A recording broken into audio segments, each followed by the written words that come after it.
All right, hello everyone. Welcome back to this week's history. Today we are going to be finishing up the early modern China units with the fourth lesson, the end of Imperial China. So as we have discussed before, the Qing dynasty was the last imperial dynasty of China. In its final years, this dynasty faced mounting pressure both internally and externally, which led to its eventual downfall and visit the end of Imperial China. Today, we'll be going over a few more conflicts that led to the end of the Qing dynasty. So to begin, here's some review of the conflicts we went over the last time.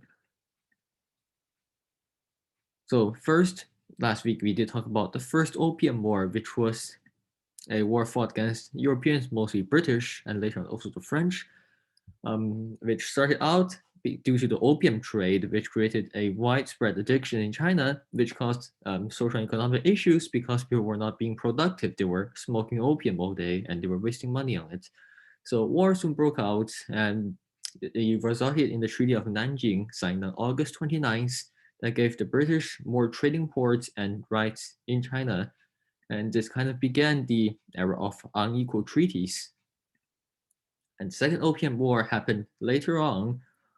At the time, the Qing government was busy dealing with the Taiping Rebellion, so the British were seeking for more trading rights in China, came in, and after Chinese ship members allegedly lowered their British flag, they used that as a reason to start an attack.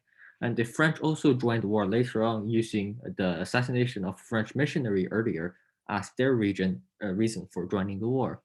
So eventually, this also resulted in a treaty that gave the British more trading rights in China, more trading ports, and they also ceded the Kowloon Peninsula to the British.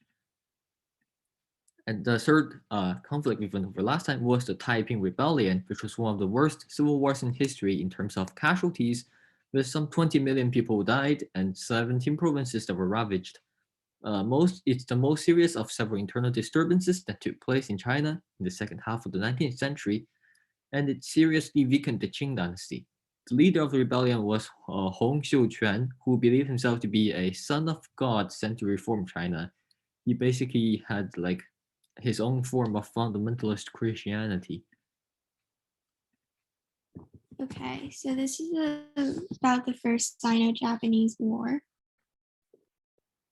So what happened was that this was a conflict between Japan and China from 1894 to 1895 that marked the emergence of Japan as a major world power and demonstrated the weakness of the Chinese Empire.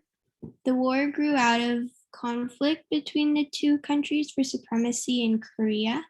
And Korea had long been China's most important client state, but its strategic location opposite the Japanese islands and its natural resources of coal and iron attracted Japan's interest.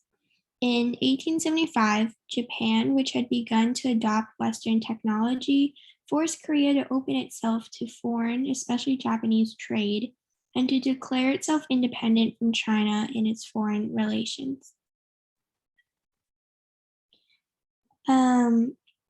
When Japan soon became identified with the more radical modernizing forces within the Korean government, and China continued to sponsor the conservative officials gathered around the royal family.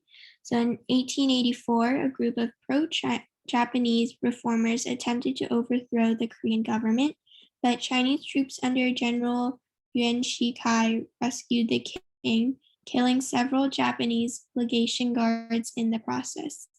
War was avoided between Japan and China by the signing of the Li-Ito Convention, in which both countries agreed to withdraw troops from Korea.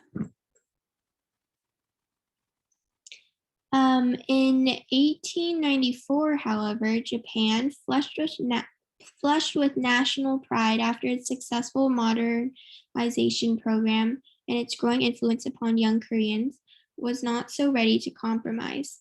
In that year, Kim Ok-kyun, the pro-Japanese Korean leader of the 1884 coup, was lured to Shanghai and assassinated, probably by agents of Yuan Shikai. His body was then put aboard a Chinese warship and sent back to Korea, where it was quartered and displayed as a warning to other rebels. The Japanese government took this as a direct affront, and the Japanese public was outraged. The situation was made more tense later in the year when the Chinese government, at the request of the Korean king, sent troops to aid in dispersing the rebels. The Japanese considered this a violation of the Lee-Ito Convention, and they sent 8,000 troops to Korea. When the Chinese tried to reinforce their own forces, the Japanese sank the British steamer Kaohsiung, which was carrying the reinforcements, further inflaming the situation.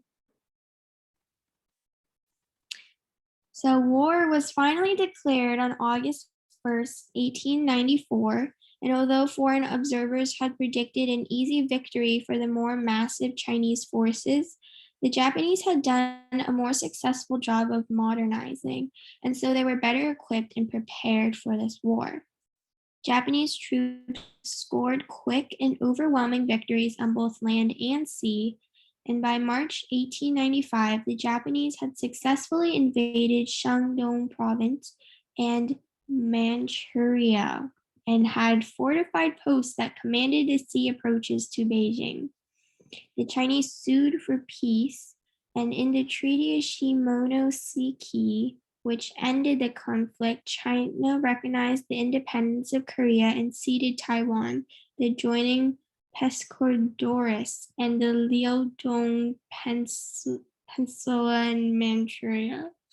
China also agreed to pay a large indemnity and to give Japan trading privileges on Chinese territory. This treaty was later somewhat modified by Russian fears of Japanese expansion, and the combined intercession of Russia, France, and Germany forced Japan to return the Liaodong Peninsula to China. The significance of this war was that China's defeat encouraged the Western powers to make further demands of the Chinese government. And in China itself, the war triggered a reform movement that attempted to renovate the government. It also resulted in the beginnings of revolutionary activity against the Qing dynasty rulers of China. The Boxer Rebellion. The Boxer Rebellion was a peasant uprising of 1900 that occurred between 1899 and 1901 that attempted to drive all foreigners from China. It was given the name Boxers because it was based on a Chinese secret society known as the Yihechuan, Righteous and Harmonious Fists. The group practiced certain boxing and calisthenic rituals in the belief that this made them invulnerable. It was thought to be an offshoot of other movements that led to rebellions against the Qing dynasty in the late 18th and early 19th centuries. The original aim was the destruction of the dynasty and also of the Westerners who had a privileged position in China. Growing economic impoverishment, a series of unfortunate natural disasters, and foreign aggression in the area led to the Boxers increasing their strength in the provinces of North China. In 1898, conservative anti-foreign forces won control of the Chinese government and persuaded the Boxers to drop their opposition to the Qing dynasty and unite with it in destroying the foreigners. The governor of the province of Shandong began to enroll Boxer bands as local militia groups, changing their name from Yihechuan to Yihetuan, Righteous and Harmonious Militia, which sounded semi-official. Many of the Qing officials at this time apparently began to believe that Boxer rituals actually did make them impervious to bullets. And in spite of protests by the Western powers, they and Cixi, the ruling Empress Dowager, continued to encourage the group. Christian missionary activities helped provoke the Boxers. Christian converts flouted traditional Chinese ceremonies and family relations, and missionaries pressured local officials to side with Christian converts, who were often from the lower classes of Chinese society, in local lawsuits and property disputes. By late 1899, the Boxers were openly attacking the Chinese Christians and Western missionaries.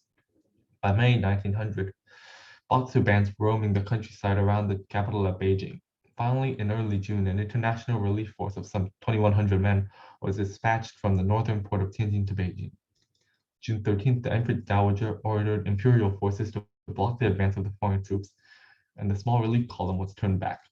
Meanwhile, in Beijing, the Boxers burned churches and foreign residences and killed suspected Chinese Christians on site.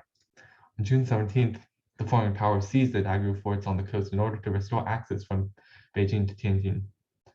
The next day, the Empress Dowager ordered that all foreigners be killed. The foreign ministers and the families and staff, together with hundreds of Chinese Christians, were besieged in the legation quarters and in the Roman Catholic Cathedral in Beijing. An international force of some 19,000 troops was assembled, most of the soldiers coming from Japan and Russia, many also from Britain, the United States, France, Austria-Hungary, and Italy. On August 14, 1900, that force finally captured Beijing, relieving the foreigners and Christians besieged there since June 20th. While foreign troops looted the capital, the Empress Dowager and her court fled westward to Xi'an in Shanxi province, leaving behind a few imperial princes to conduct the negotiations. After extensive discussions, a protocol was finally signed in September 1901, ending the hostilities, providing for reparations to be made to the foreign powers. A total of up to 100,000 or more people died in the conflict, although the estimates on the casualty count have varied widely. The great majority of those killed were civilians, including thousands of Chinese Christians and approximately 200 to 250 foreign nationals, mostly Christian missionaries. Some estimates cite about 3,000 military personnel killed in combat, a great bulk of them being Boxers and other Chinese fighters. And that's the end for this week's slide. So basically, after the series of internal and external conflicts and a multitude of other smaller rebellions, the Qing government eventually collapsed during the Xinhai Revolution or 1911 Revolution, after which the Republic of China replaced it as the government of China. But after the Republic of China had its own internal conflicts, and later on there were also the Chinese Civil War, etc. So, but yes, the end of Qing dynasty is always all we are going to talk about in this unit. In our next unit, we will be going over the European Industrial Revolution and imperialism in the 19th century. That's it for this week, and thank you for coming.